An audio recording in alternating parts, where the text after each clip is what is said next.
So, hi everyone. My name is Mickey Hudson, and I am going to be doing today's PFAFF Facebook Live. So, I'm just going to give everybody, as usual, a minute to come in and get settled down. And quick housekeeping. I want to thank my behind the scenes crew, Meredith, Thomas, and Ryan, not in any particular order. They do help kind of keep your questions coming to me and keep everything running smoothly. I do want to remind everyone once again that we do not ask for any personal information on any of these Facebook Lives. So if you see a link and it asks for any personal information, specifically money, that is not from us. Let us know. Tag it, report it. We do work really hard to keep it out of our streams and stuff like that. So, but if you do see it, just ignore it or report it. We are taking care of it. One thing though, we do have a little survey at the end of this. We are trying to get feedback from you to help improve the overall experience and what we can offer to you guys. So at the end, there will be a link for a survey that is from us. But once again, you will see that it is not asking for any personal information, not even your name. So feel free to go ahead and give that one a quick peruse. It's about 5 questions, very simple, and it would greatly help us to help you. So with that said, once again, my name is Mickey Hudson, and today we are going to be talking about teaching people how to sew. I've included kids in this because there's so many of us that do want to teach our kids or grandkids and can get a little overwhelmed. But sometimes you just want to teach, your son or daughter or your next door neighbor, and sometimes it's a good idea to know how to jump in and start doing that. Now, my background is in clothing. I started making clothes for myself as a teenager. And my first teaching experience was teaching people how to sew and follow patterns and stuff like that. And then I grew into teaching quilting and embroidery and to the fabulousness you see here today. So, one of the things that is absolutely wonderful and my favorite thing about sewing in general is that sewing is a skill.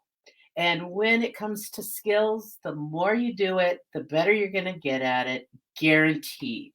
Even those of us that may sit at home going, oh, look at everybody and God, they have such brilliant ideas. And it's like, I will never be that creative. Hanging around creative people helps you get to be creative. Looking at what other people are doing helps spark some inspiration in yourself. And I can guarantee you, when I'm traveling all over the country and talking to some of who I think are the most talented people in the biz, we all suffer from that. We all suffer with coming up with ideas. So you are in good company. So just the number one thing, it's a skill and you'll get better at it. So that is something that you also want to portray to your student, whether it's a family member, friend, or an actual student. But just remind them that it is a skill and they will get better. And the more they do it, the better it gets. It's just guaranteed. But we're going to start with the littlest ones first and start working up. And when it comes with the kids, number one thing with kids is you want to be all about safety. You do not want to leave them unattended. You do not want them handling any of the sharps, the machine, or the hot iron without some supervision. It is very wise to teach them how to use these things properly and with safety in mind. And I also highly recommend scissors before rotary cutter. Let them get used to working with what they're working with before start implementing the rotary cutter. The rotary cutter is a wonderful time saver. I absolutely adore it. But the reality is it is quite dangerous. So you want to make sure that you are quite careful and safety first when it comes to the kids. Now, when I used to teach beginner quilting classes, I always had this rule that if I found a cutting blade open, a rotary cutter open, I would collect a quarter from you. And for those of you that have taken my classes back in the day, know that I collected on that. So got everybody tattling on each other. It was all about safety. Close that blade. So yeah, but let's start with the kids. When it comes to the kids, there's one one more thing to take into consideration that I think gets forgotten a lot, and that is proper seating. So when we sit, we like to sit at everything 90 degrees, so everything's really comfortable, and it makes for a pleasant sewing experience. That always isn't the case when it comes to kids because we're either sitting at our adult table or we're sitting at our kitchen table, and things like that. However, there are some really great little tricks that can help make it more comfortable for the kids. One of my favorite things is just getting some styrofoam, a a block of styrofoam that they can sit the the presser foot on, not the presser foot, the foot pedal on, so that they can sit and have their foot on the presser foot at a comfortable height. Styrofoam is very cheap. You can even collect it out of shipping boxes and just, duct tape it up and just make a nice little step for them to be very comfortable in. You can also use, like, this is old insulation board, and this I created as a booster so that when they're sitting, they could raise themselves up a little bit. So again, you can often go to, a home supply store and even just see if they have scraps because you don't need much. I like the insulation board for the booster because it is firmer and they're less likely to squish it. Where with the styrofoam for the feet, it's lightweight. They're not standing on it. It's absolutely great. So, are there any questions to this so far? All right.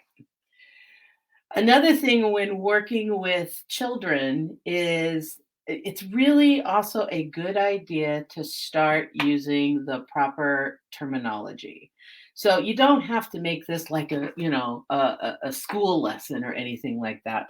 But if you are going to use the bobbin, the spool stand, spool, thread, etc., to use the proper language. There's so many times I've heard kids when I started teaching them, it's like, how do I make the string go in the needle?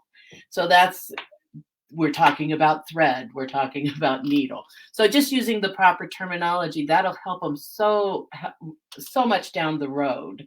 Because when I was self-taught, and so I remember the first time that I sat down and watched a sewing show, I sat there for a half hour not knowing what the heck she was talking about because it was all the terminology.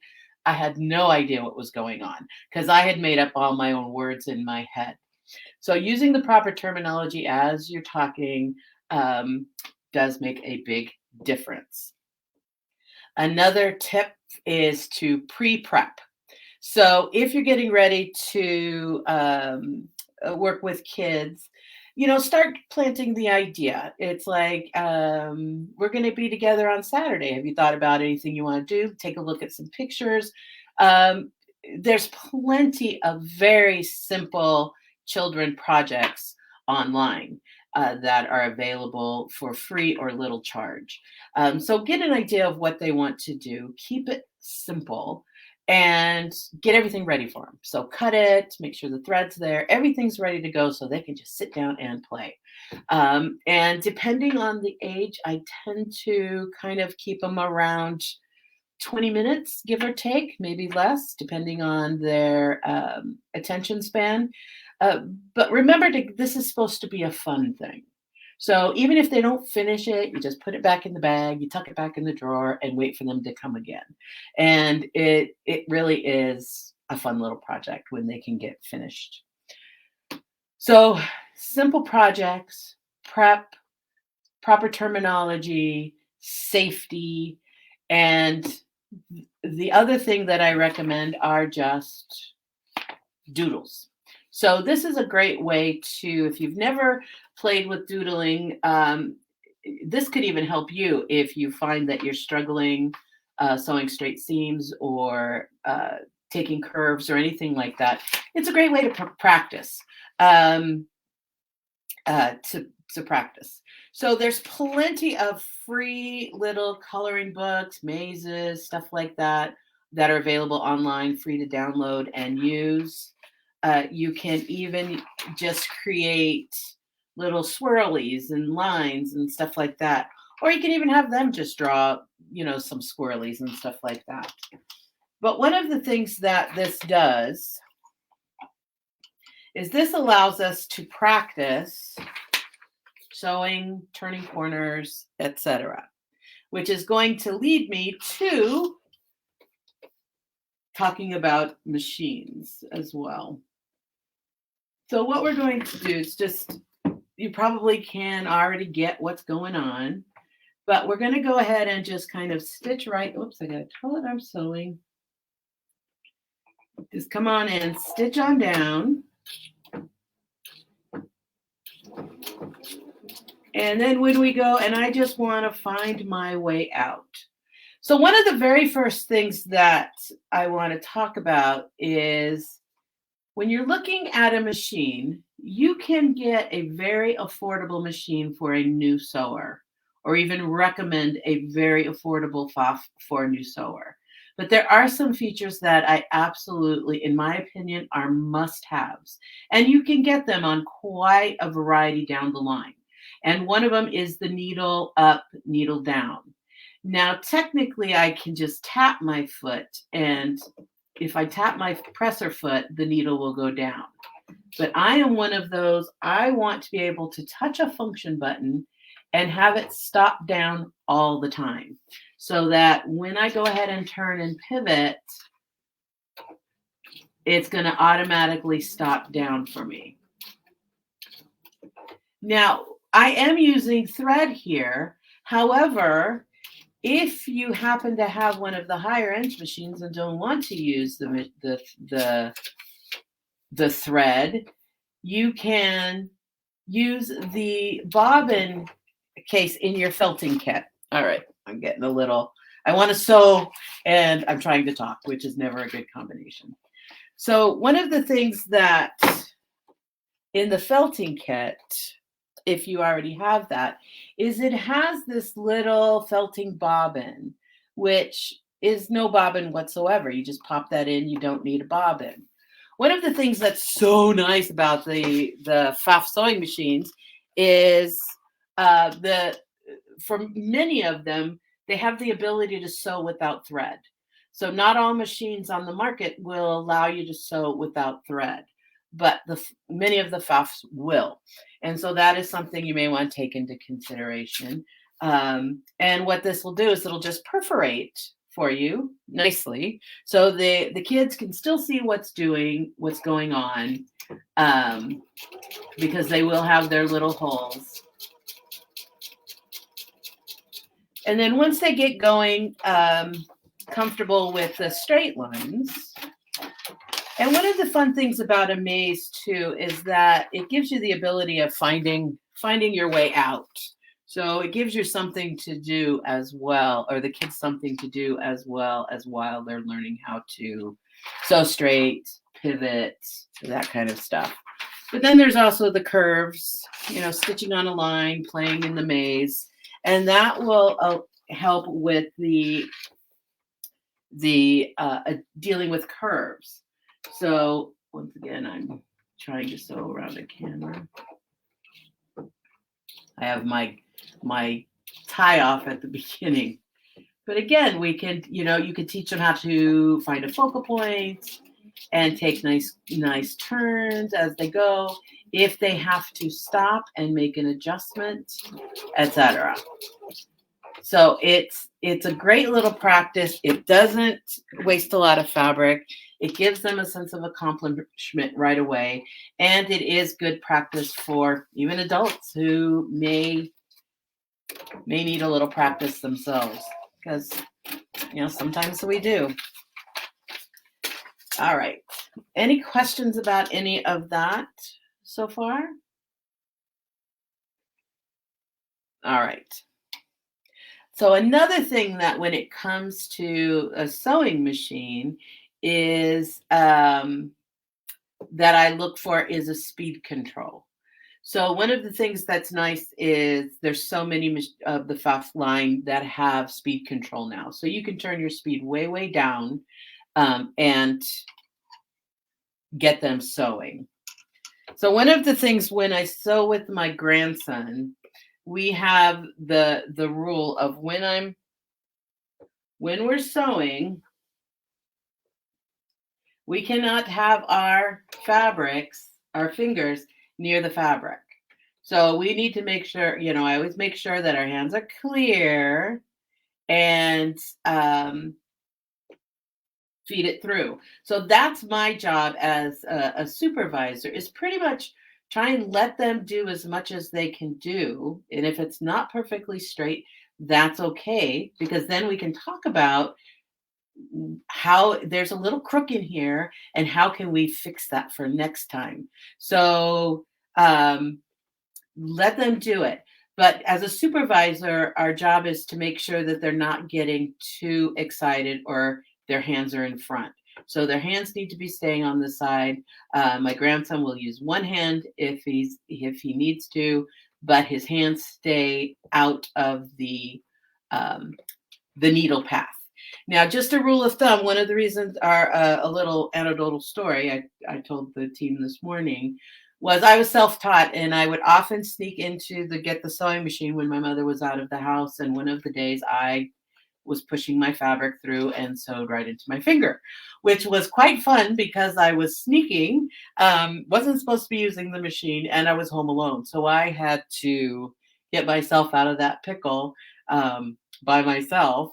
And I never did tell my mother that I stabbed myself. All right, so I got a couple of questions. Where did I get these sheets? So these sheets, you can pull them out of coloring books. There's plenty if you look at mazes and drawings and stuff like that online. You want to look for some, there's plenty that you have permission to download and use. There are some that if you ever see a watermark or if you see a price tag, make sure that you go through the proper channels and get those legally. But there are plenty that are free. They're like, here, I drew this, right click and print it. So those just came off the internet. This one I just drew a swirl. So lots of places to get these little sheets. At what age should a child begin sewing? Is 6 too young? Now, there's a rule of thumb for this for many people. For a lot of people, their mentality is once they're old enough to read a pattern, then they're old enough to start sewing. I am in the frame of thought is if they want to sit and sew and I'm here, I will sit and sew with them. So my grandson first got his hand on the sewing machine when he was like 2. And so he only sewed probably about 3 inches and he was done.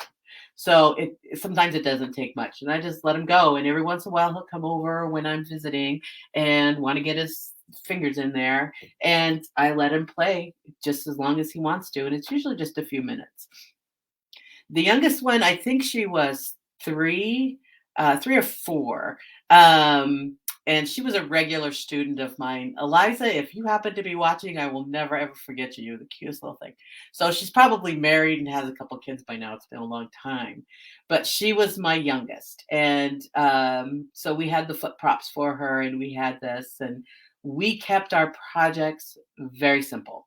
So one of the projects that we did a couple of times was we just cut a strip of fabric from like her waist to her knee with a few inches extra, and by the width of the fabric. So we end up with this little width of fabric. And what we would do is we would just create a hem on one side. So we had a nice little straight hem, and she would go all the way down the side. And on the other side, we created a little casing for elastic. And then at the end, we stitched up the sides and fed the elastic through. So within the space of 45 minutes to an hour, she had a little skirt that she was modeling at the end of the class. Oh God, I just love her so much. So very simple projects. We are going to talk about the presser foot. But yeah, one of the things, especially with the very young, is just let them work at their pace. Get them excited about what you're doing. Don't be afraid to let them in the middle of your project. Usually they just want to sew a little bit, couple of inches. If they really start developing an interest or really want to start playing more, that's when you can sit down and pull out a project for them. Little stuffed pillows are great because you can put little eyes on them. They can do all kinds of fun stuff like that. And embroidery is really fun too if you happen to have an embroidery, because you can help them design something and then they can stitch it out if they want to. All right, so let's talk about the presser foot. There's two presser feet that I really recommend for kids in teaching them how to stitch. One is called, I don't have one. I used to, but I lost it many years ago. But I use the one that is on the machine right now, so I've never replaced it. But this one is the seam guide foot for the IDT. And this one is like a 5/8 inch seam allowance here. So there's all these little markings, but it's ultimately a 5/8 inch seam allowance. So this is great if you do a lot of clothing and where you're working with a 5/8 inch seam allowance a lot. This one is called the Adjustable Sewing Guide Foot for IDT. And what is so nice about this one is that it's adjustable. So I can do many different seam allowances depending on the project. The other thing that I like to use are the magnetic guides. So these little guys you can get. My behind the scenes crew, one of them will put the part number for the magnetic guides. But what these do is, if you don't happen to have this foot, let's say you have, the OA foot on, for instance, and you want to do a 1/2 inch seam allowance, you can pop that right on there and then just butt your fabric right up against that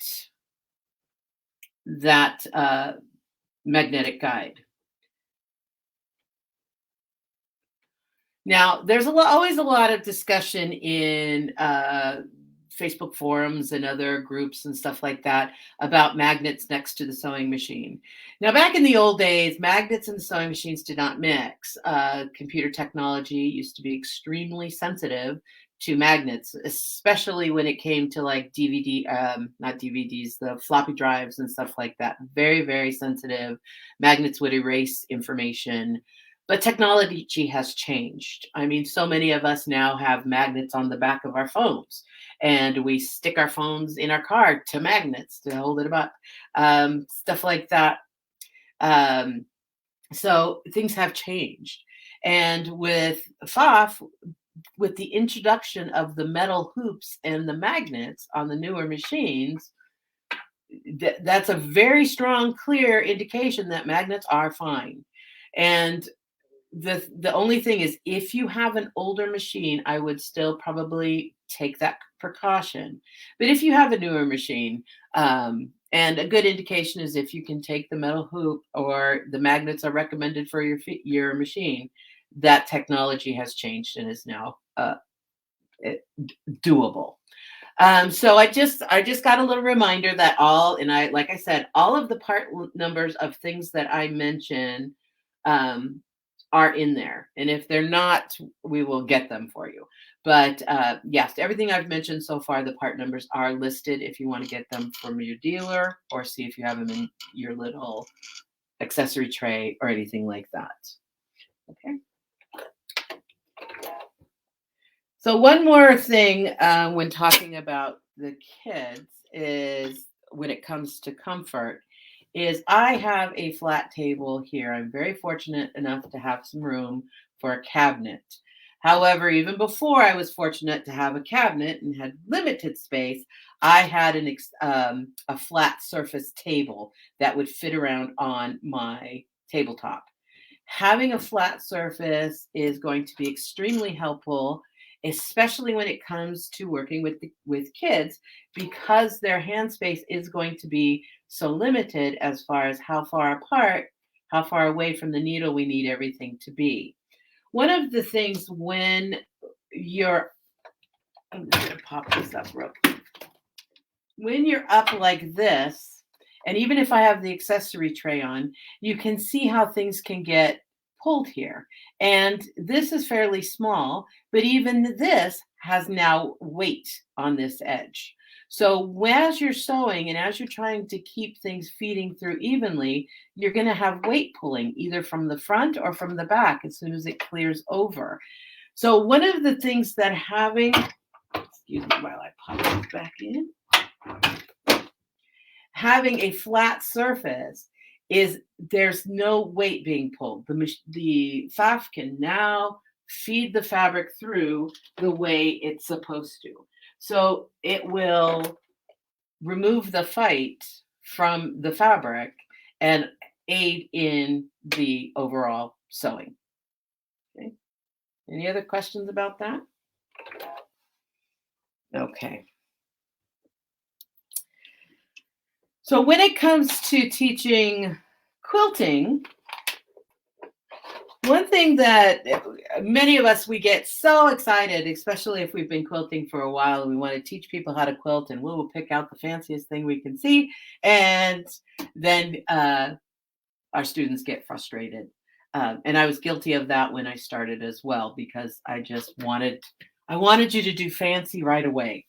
But I have to tell you, when I was learning how to quilt, the quilt in a day was my go-to. So even though I had graduated from the log cabin, having a really good basic introduction to quilting on hand was very handy, because I could remind myself on all kinds of little terminology. But one of the things that I particularly like about the log cabin in particular is that it is the fact that you're learning how to sew pieces together before you're starting to tackle those corners. So you're making blocks, but not tackling the corners yet. So there's some success that can happen before we start tackling the corners. And then because they've built some confidence and some comfort level, the corners do become easier to manage. And as you know, with a PFAFF and the built-in integrated dual feed technology, corners are even easier than back in the day before I had a PFAFF. The table that I have here is an actual cabinet table. So it's a table that has an insert. So the machine can sync when I want to work flat. The insert comes from the table company. You just tell them what machine you have and they cut it.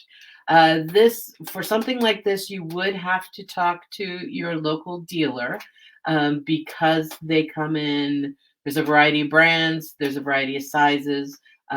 There's a variety of different features that you may or may not want.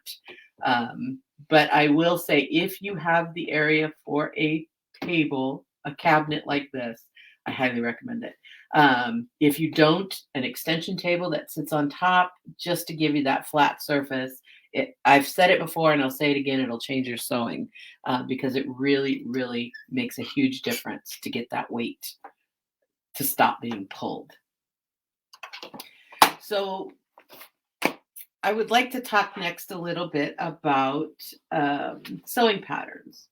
So we've talked about with little kids, and there's plenty of free downloadable or very inexpensive downloadable projects, from crafts to actually clothing. And when it comes to selecting a pattern, one thing to keep in mind, especially for the newbie, is when it comes to how many pattern pieces there are in the pattern. More pattern pieces equal more difficulty. So once you start adding more pattern pieces, you want to be at a higher level. So I would not start any clothing sewer with a tailored suit or a tailored jacket. You want to keep it really simple. Tank tops, pillowcases, stuff like that. But one of the things that I do highly recommend is teaching people how to read the pattern. So when it comes to reading the pattern, when you first look at one of these, and if you ever remember looking at one of these, this was the most confusing thing I'd ever seen in my life. I had no idea, but you're actually talking to someone too who can't add 2 and 2 without a pen and paper. So I found it very confusing. It took a while. This was probably my biggest learning curve, was learning about what all of this meant. So taking the time to spend a few minutes and talk about this, let me change my view so I'm not twisting, to talk about these things. So if you are not familiar or who have never used a pattern like this or are looking at it going, I know what she's talking about. It's just a breakdown of the pattern. So here's the different levels. Here they're marked A, B, C, etc. Here is the yardage for the size, and everything that you need is listed here. This is probably the most important part that so many of us overlook.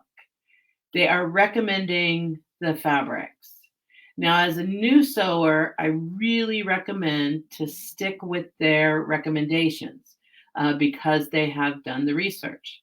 Once you get some experience with how fabric works, then you start breaking the rules.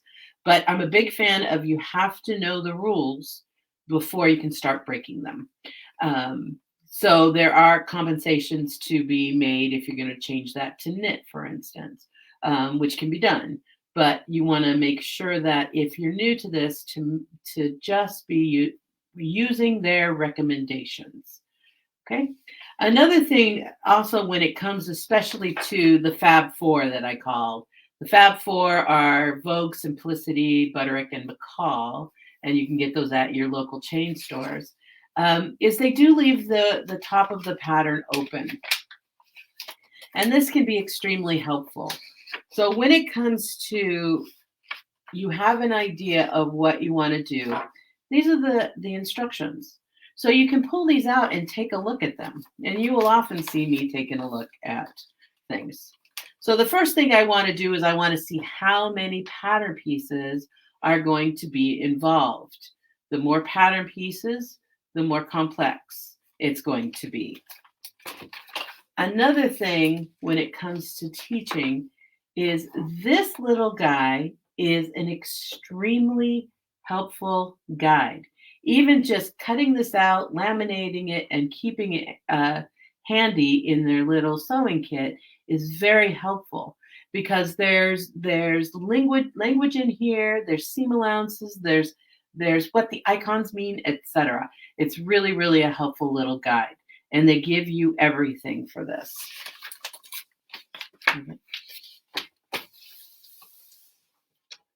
All right, I'm not going to get into much of the cutting out, but what I'm going to do is, one of the things is when it comes to cutting out, if you've never used a paper pattern like this, they will give you cutting instructions. So the cutting instructions are guidelines. What they're saying is that if you buy this much fabric for this size and lay it out the way we tell you, it's going to fit. Personally, I have always just kind of broken that rule. I will often just buy a little extra, like a quarter of a yard extra so I can lay it out the way I want to. Sometimes I don't even worry about it because I know I'm going to do bits and pieces with other fabrics. But that is the general rule. If you follow these instructions, these yardages are going to fit. So you'll have enough fabric for what we're recommending. Okay. So I want to talk about the Fab Four, which is Vogue, Simplicity, Butterick, and McCall's, and independent pattern companies. Now, I am a huge fan of the independent pattern company. One of the things that I personally look for when purchasing from an independent pattern company is this little symbol here, the Independent Pattern Company Alliance.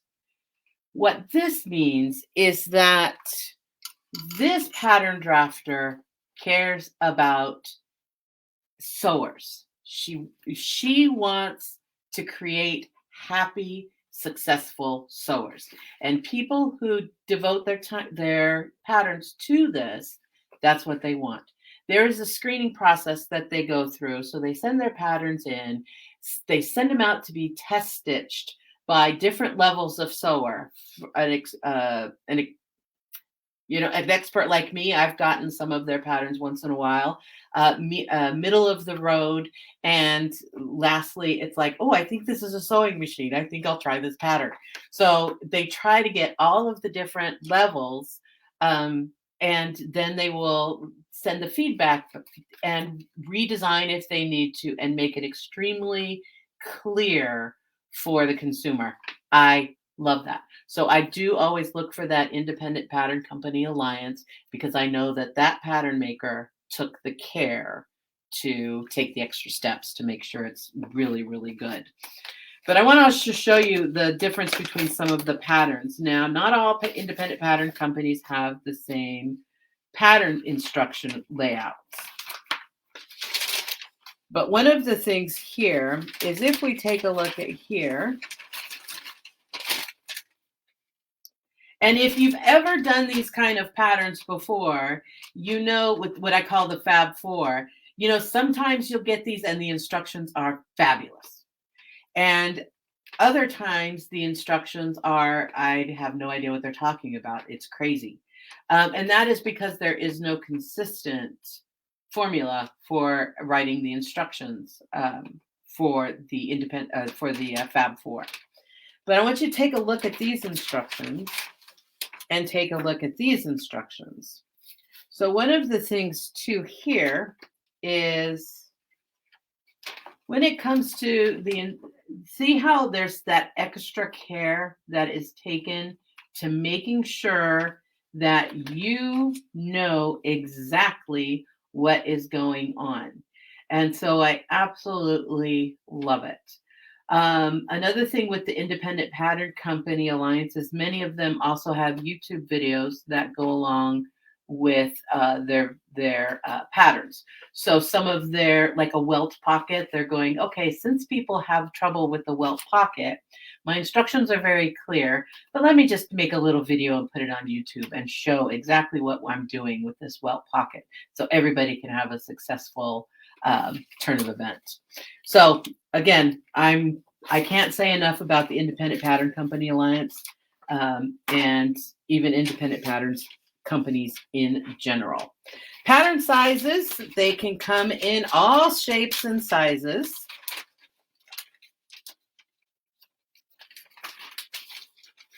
The Fab Four tend to go up to, in general, the general rule is they tend to go up to 22, 26.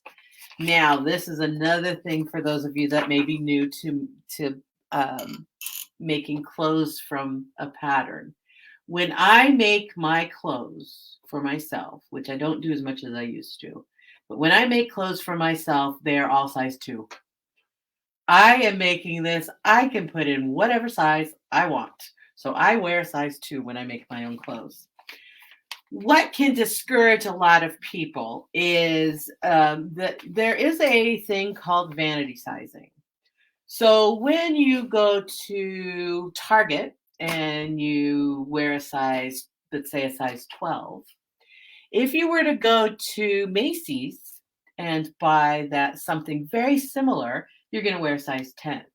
If you go to Neiman Marcus and buy something very similar, you may wear a size 8. And if you go to some exclusive Rodeo Drive, you may wear a size 4.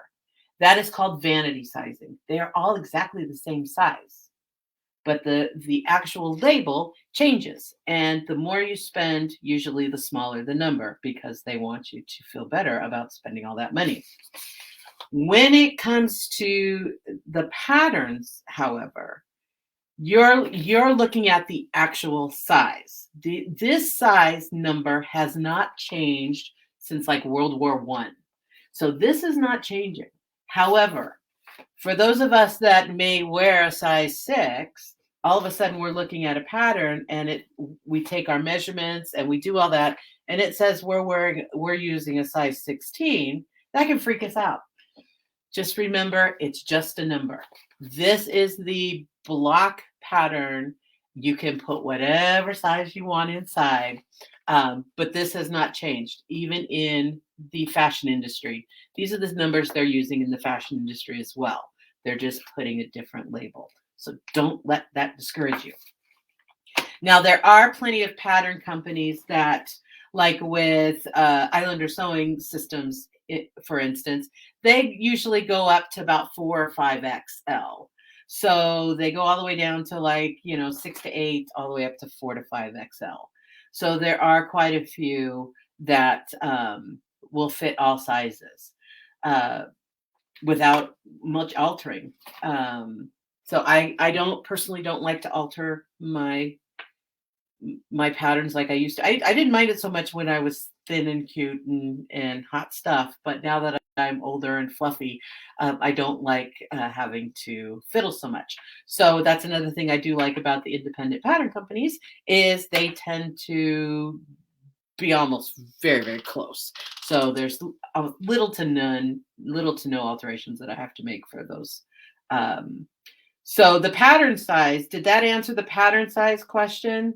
Because there is no one set pattern or size. It depends on the company, on what levels what sizes they're going to do. If you, however, are a curvier girl like myself, I will put a link down below afterwards, because there is kind of a reference for all of the plus size, petites, etc., pattern companies out there. So I'll make sure that I put that out there. And that is why quilting and crafts is so fun, because you don't really have to size those. Okay. So one last thing that I do want to talk about is when it comes to machine embroidery, because machine embroidery is another great place to play with the kids. Now, I'm going to talk about MySewNet for just a minute, because it does not matter if you have a Wi-Fi capable machine. It does not matter if you have software. It does not matter. You don't need to worry about all of that stuff. But MySewNet, you can create a free account and get access to all kinds of free cool stuff that you can then use with your whatever PFAFF embroidery machine that you have. And so one of them that I have had the most fun with is the apps. So this could be a really fun little project, especially for the kids. There is a PFAFF. Oh, I'm not signed in as usual. So when I travel on the road, some of you may have taken classes with me. I tend to sign in on a couple of the machines. So a couple of the MySewNet Wi-Fi capable machines, I will sign in. And every once in a while, let's see if I remember my password. Death by password is going to be. Death by password is going to be on my tombstone, I just swear it. So recently changed it so anyway, when I go on the road and I forgot to sign out, so I was getting little notifications all over the place of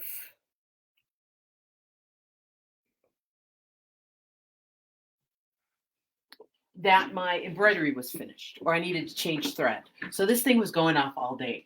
And that was because I had forgotten to sign out when I'd left whatever location I was at. And so in order to do that, I had to go and sign out of everything, which is not a big deal, but I signed out of everything. I changed my password and then I signed in back into everything.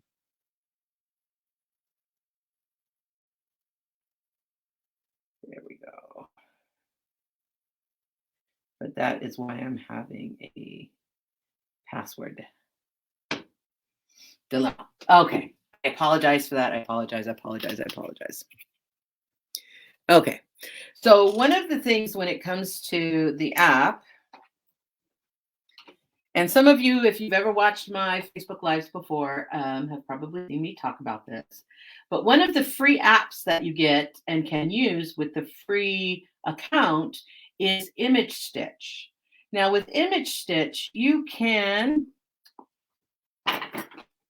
just take a picture of a drawing. So you can have them, your kids, grandkids, your friends, whatever, take draw a picture. You can take a picture of the said drawing and you can clean it up. There's a little eraser right down here at the bottom. I will just hit the eraser and with my finger, I can just clean up and do all this stuff. Now, right here, it's going to save it to the cloud. With the free account, you get 100 megabytes of free storage space, which is a lot for embroidery. So you send it to the cloud and then you can just download it from the cloud and put it on your USB stick and just be on your merry little way. So you don't have to have anything to do with software or anything like that to use and benefit from MySewNet. It's really, really awesome. But once you have this, now you have the options of doing a scatter stitch, a satin stitch, or line drawings. So it's really quick and easy to turn this into an embroidery. And one of the things I did with my grandson was he drew a picture of himself and his cat, and we turned that into a little project. So this was my sample and he has his, but this is his actual drawing. It was just so much fun to do. So, and it stitches out very, very, very quickly. So then you can turn putting it into another project as another time if they get bored. But it is really, really fun to do. And I do highly recommend working with the kids, the metal hoops. So there's the 100 by 100, 240 by 150, and the 180 by 130, because they can hoop it themselves. So it's really fun because you can lay this out, that you can teach them how to lay the stabilizer, lay the fabric, put the magnets on it, and then walk them through the embroidery. And it's really fun because they get to push a button and they just get to watch, and it's really, really fun. So I know I'm quickly running out of time. If is there any questions of anything that I haven't covered? There's always so much I want to do and always so quickly run out of time. But when it comes to, I guess, kids, the most important thing is safety, making sure they're comfortable, working at their speed. When they're done, let them be done. Just pack it away and save it for another time. And use the proper terminology. And my next Facebook Live, just a heads up, a reminder, is going to be February 3rd. And we're going to be doing onesies. Oh, I just spilled coffee. So embroidering on onesies, embroidering on t-shirts, embroidering on knits. tips and tricks like that. So that'll be February 3rd. I want to remind everyone to please fill out the survey. Um, uh, any kind of feedback is good. So if there's something that you'd like to see um, taught or discussed, or something about the way we do things that you think we can do better, or you would like more of, please let us know, because we really do want to improve this for you. And it is really difficult because we're not in a classroom setting. So I can usually read your faces to see where I'm going on the right or the wrong path. And so this is even more important because I don't get to see your smiling faces, or your confused faces, or your frustrated faces. But it really does help us to take care of that. Are there any other questions? Is there anything that you would just like to see in general that I have a few minutes.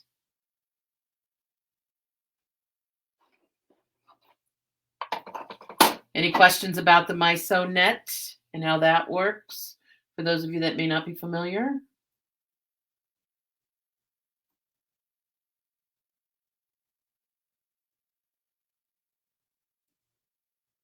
Okay, so one more thing too is when you're working with these paper projects, this is a good time to pull out some of your old needles because they're not good enough for fabric, but you don't want to damage your good needles, so they're really good for that.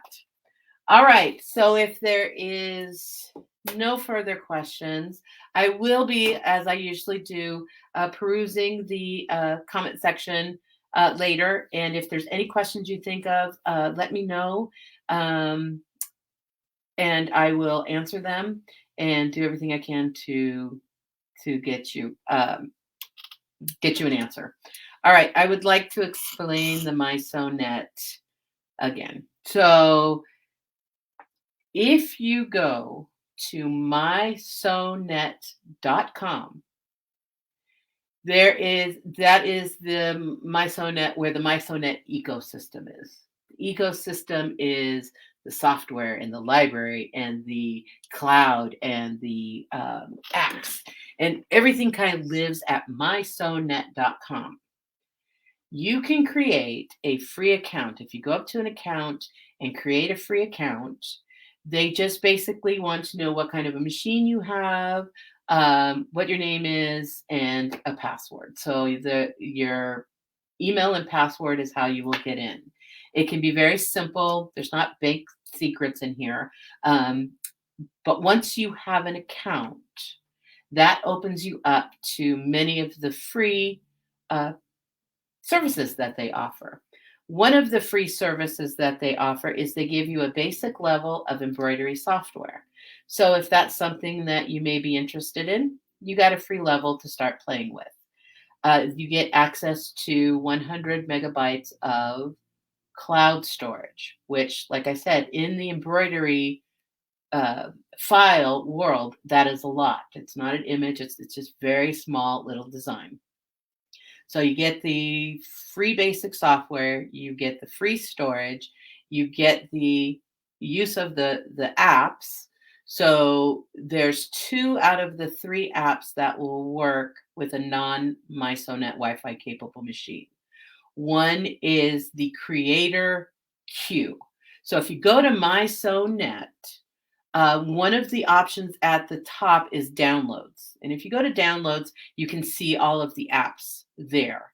So the Creator Queue, there's a wealth of information on the Creator Queue app, whether or not you have top of the line or not. Where it becomes cool is if you have a Wi-Fi machine, it's interactive. But if you don't, there's still a wealth of information there.